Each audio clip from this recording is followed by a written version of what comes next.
And now.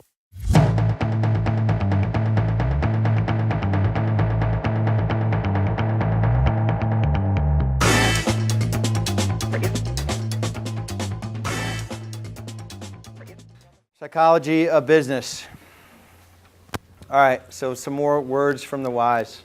So many people know what to do, but they don't follow through. They don't take the action needed to get the results they're seeking.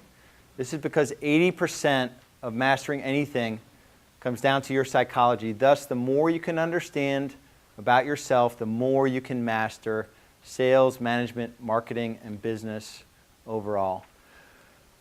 It was in Fiji, I think it was Business Mastery 2 in Fiji. Probably the biggest takeaway from even Business Mastery 1 and 2.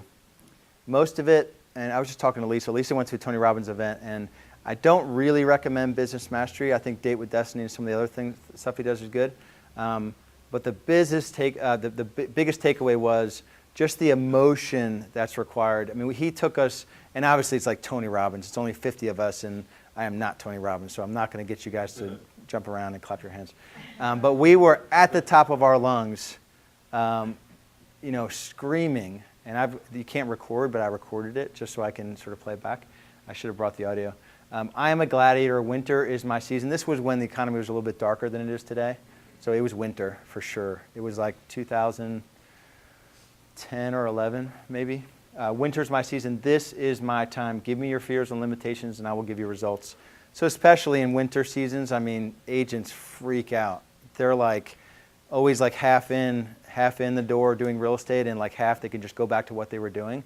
But it's the emotional commitment to doing this that really is gonna get you there. And for some, mostly, this is a huge generalization. Mostly guys have a tougher time kind of getting to that root level of why this has got to happen at a really deep emotional level. A good example for me, and this is just recent. This is with just my health. Working out was the thing it was the last thing that would happen. But I guess it was UPW. It was the fourth day, which is the health day. I realized that like without that one thing, it's like kind of grabbing the oxygen mask first if the plane goes down. Like if you ain't getting oxygen, you're surely not going to serve in a big way. So, but the thing that did it for me, and huge emotional. So I've got a dad. I won't talk about it too much. Huge stroke, health issues 5 years ago. So like he could die any day. Like seriously, he's still alive, but he can die any day. And just bad choices.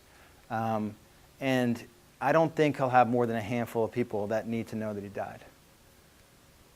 Right? So like huge emotional.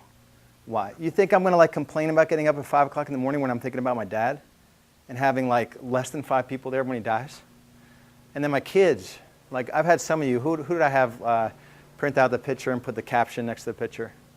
Did I have you do that?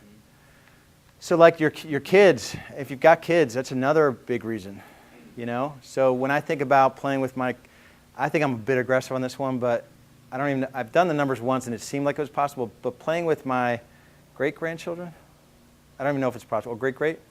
It's something that's crazy. I'd have to be like 100 years old and still fit and vibrant in order to play with the version of what I created. So it's easy for me to pop out of bed at 5 a.m. and go to the gym. When I think of, like I want to be like right in it with Anders. And if he's 100 pounds, I want to be able to like throw him 50 feet in the pool. It'd just be cool. But if I'm like not taking care of myself, I cannot do that. I can't show up. So that's just an easy example. Because who likes to diet and go to the gym at 5 in the morning? Like just pure joy.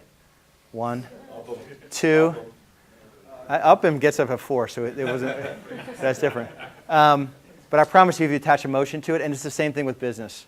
So you got to tie it down with some deep emotional reason for going into this battle.